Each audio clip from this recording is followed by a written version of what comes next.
Hello, duckies, and welcome to Queen's Wish the Conqueror. Let's get right back into the game. We will travel to the Mirefangs because we can report there. Wait, what do we have going on over here? Hello, people?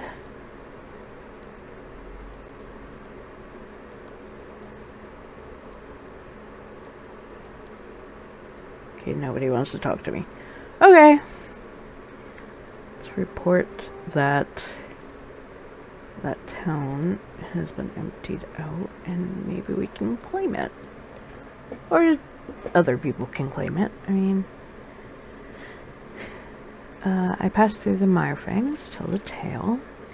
General Ajax nods. Prince Sutter was not wrong. You are very capable. The bridge reopened. The Ukadish met, the border opened, a good day's work. Alas, we're far from the end. You still need to enter that muddy land, and we know little of current condition there. Oh, and if you haven't already, talk to the quartermaster. I think he has something for you. Okay.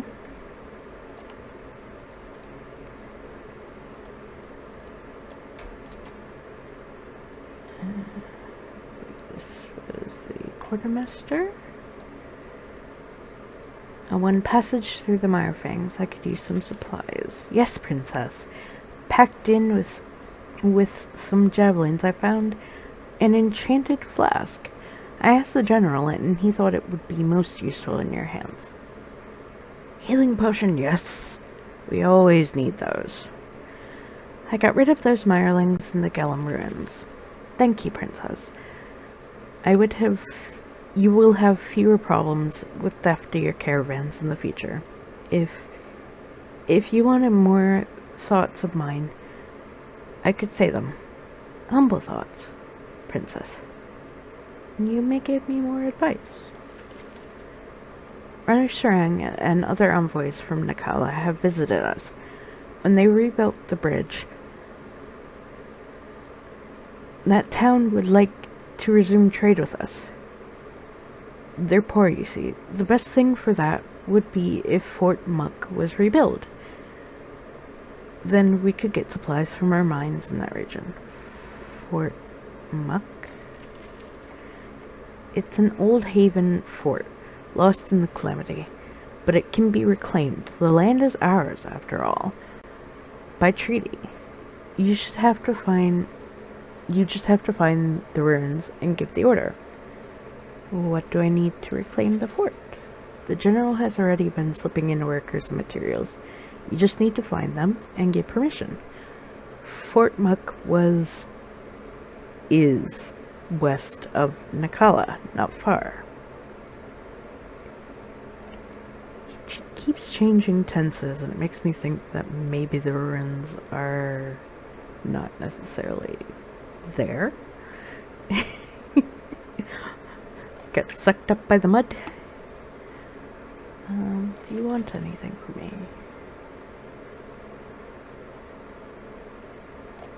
Yeah, that's favorite status. Okay. Well, now we have the bridge to cross as well. So that works out in our favor also. Alright. So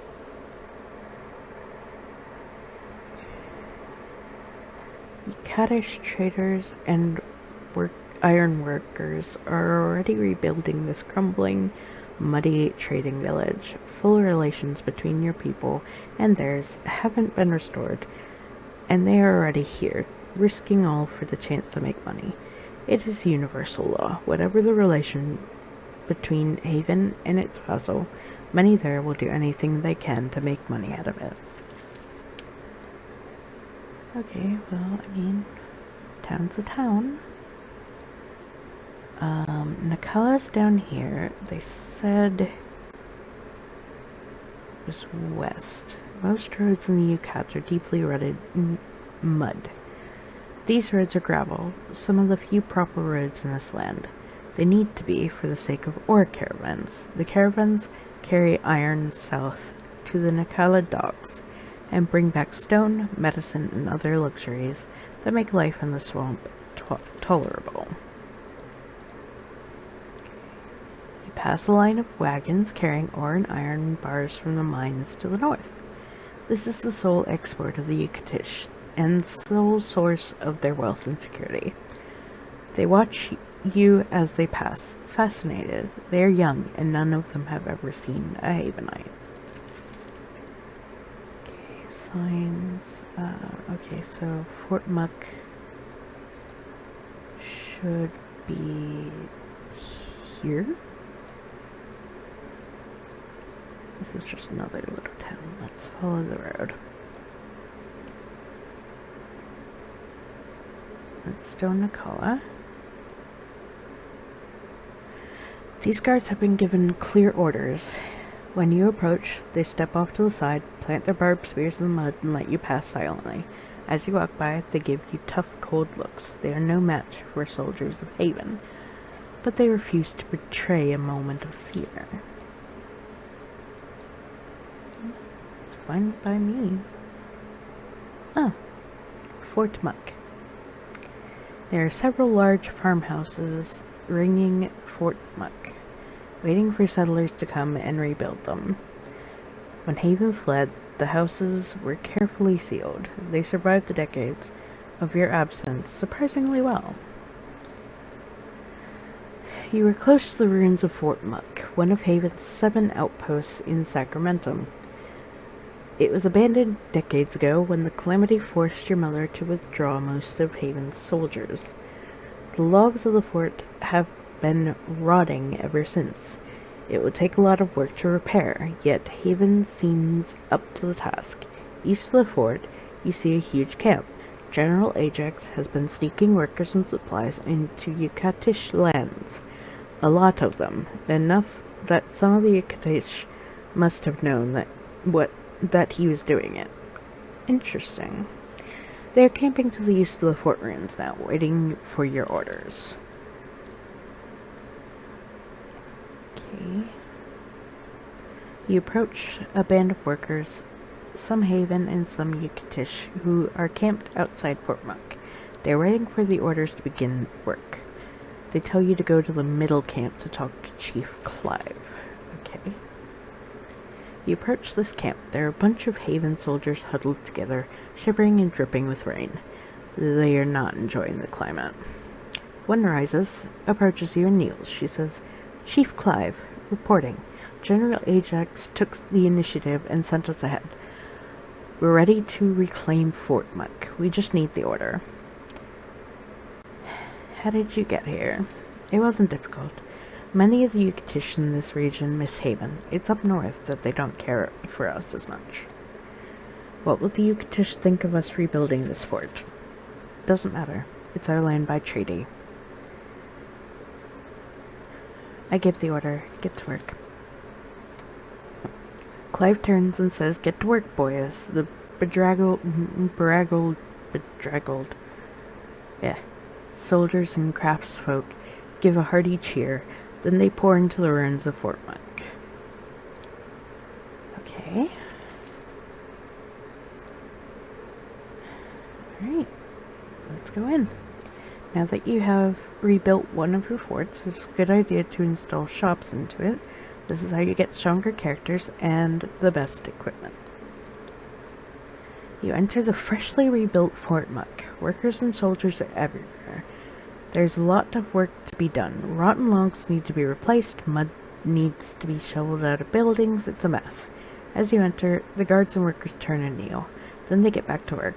They are hugely enthusiastic about their work, restoring to Haven all it's lost. Their being in an isolated fort deep in Yucatish lands doesn't concern them.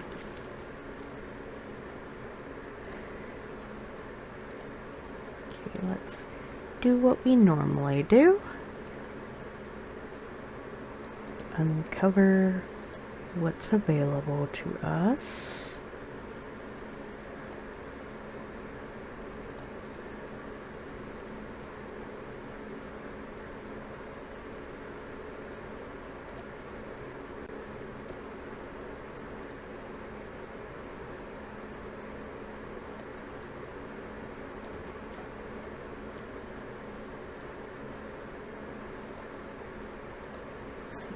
here. Even soldiers. Okay.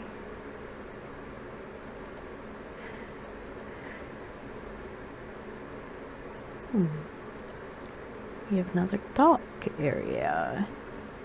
Okay. Not bad.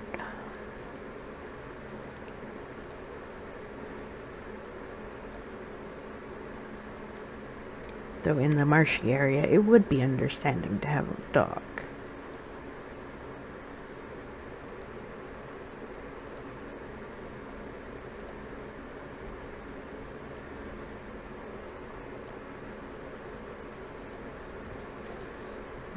Here, go upstairs here, more soldiers on lookout. Alright, so now that we have gone around about and uncovered the map, let's go in the main building.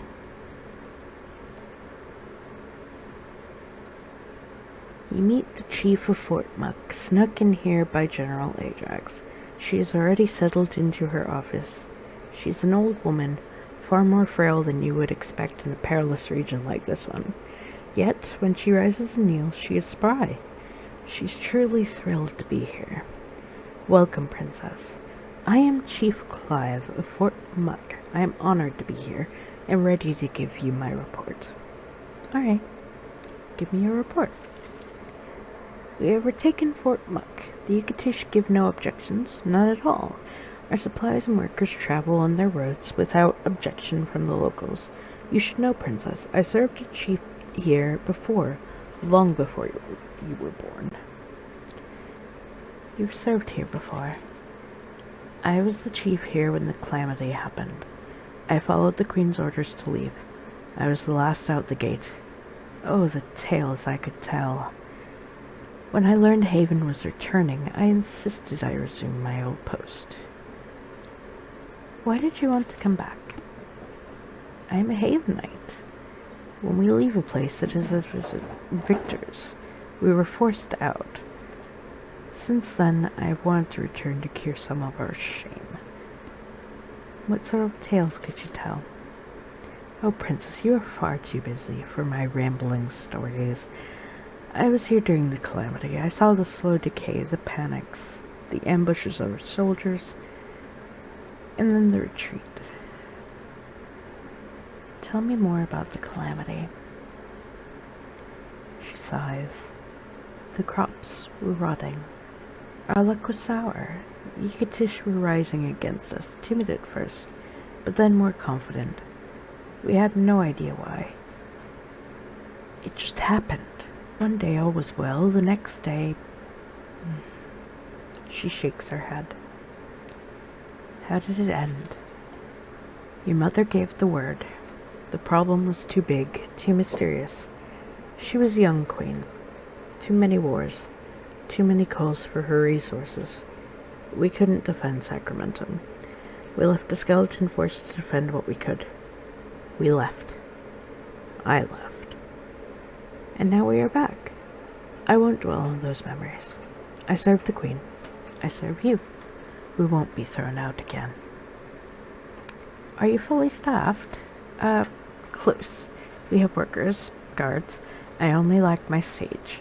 His name is Jeremiah Bushwick. He was traveling with us, but we lost him somewhere along the way. Not far from here. Odd fellow. Easily distracted. If you run into him, please send him my way. Where do you think he is? Our scouts don't see anything when they scout the area. He's probably near here, but out of immediate sight. Or maybe he's in a snake's stomach. I hope not. I need a sage, even a distracted one. Do you have any advice for me? Oh, Princess, it's not my place to give advice to royalty. I'm too old to play politics. I just want to run my fort. I'm spending my days ordering your soldiers and my nights talking to the Yucatish. Who can give me advice? Prince Sutter already sent someone with a specific job. General Ajax, back in the Mirefangs, waiting for orders for what to do with your soldiers. Of course, he can only guide you. There are meetings only you can have, and decisions only you can make. How are your relations with the Yucatish? Awkward. The Ek clan is being very helpful. They think our return will make them rich. They're probably right. The Yucatish to the north have more to lose with our return. I suspect you will have to show them some strength to enter their lands. That's not advice, just an observation. How can I make this fort stronger? Chief Clives gives you a predatory grin. Ah, princess. It is now my sworn duty to make requests for the good of the fort and haven. Not far from here is Foundry Clive, an excellent place for the Yucatish to process iron ore for us.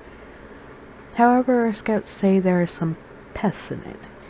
If you can reclaim it, we can make more iron for you. Foundry Clive, that's your name. She laughs. I met your mother, you know, when she visited, not long after I took this post. I took her to where we were building this new foundry. My own project. I was passionate about it. The Queen noticed it, and she jokingly called it Foundry Clive. When she left, my workers would call it nothing else. The name stuck. I didn't want it to, but it did. What sort of pests are there? They said they saw giant slithering pools of swamp muck, outside of their usual expertise. If they're gone, we could retake the place easily. Okay. Slithering pools of swamp muck. That sounds wonderful.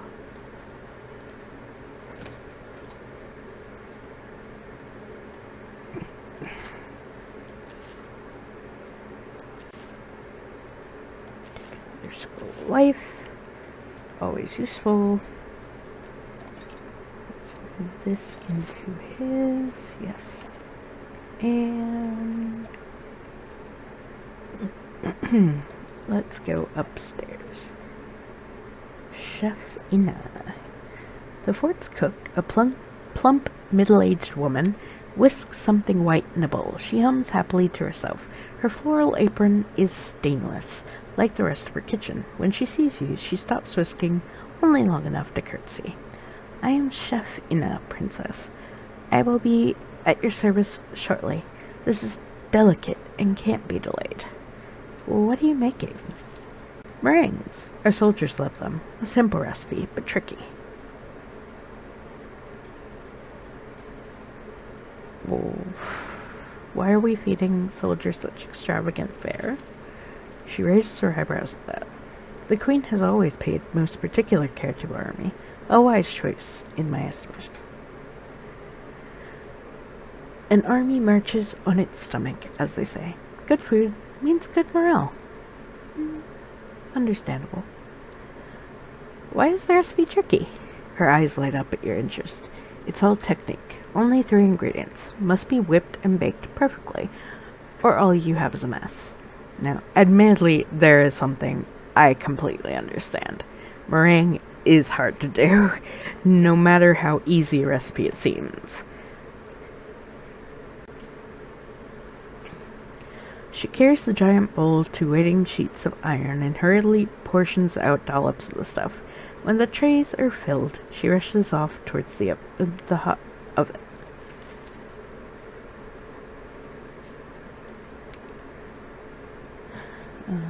Okay, and I'm guessing this is going to be the sage's room. Let's see. Report on the Yucatish today. For all their dirt, mud, and seeming simplicity, the Yucatish are not poor. Their fine iron crafts sell well throughout Haven and the known lands. When Haven was in power, the Yucatish kept their independence by making sure a portion of the best weapons made to our went to our empire. However, they have never forgotten the crimes committed against them. The Yucatish people are consumed with hatred and fear of outsiders. They never forgive a slight, no matter how old. The kings and queens of the Yucatish in the homeworld feed and exploit their rage to keep control. Sorry guys, I have a muck climbing me. When Haven was forced on Sacramentum, the Yucatish fought to keep us out of their lands. Haven's mages and trained soldiers easily defeated the Yucatish swamp runners and forced the swamp to be open for travel and trade. The Yucatish hate and fear Haven, but not as much as they do the Vol or Ariel. We might be able to deal peacefully with the Yucatish, but they will be sensitive to any slight. Alright guys, I think that's enough for today, so thank you all for watching. Please like, comment, share, and subscribe. Don't forget to ring the bell icon to keep up to date on all the videos, and remember to free the feral wildflower in you. Isn't that right, Moxie? Yeah? Bye-bye!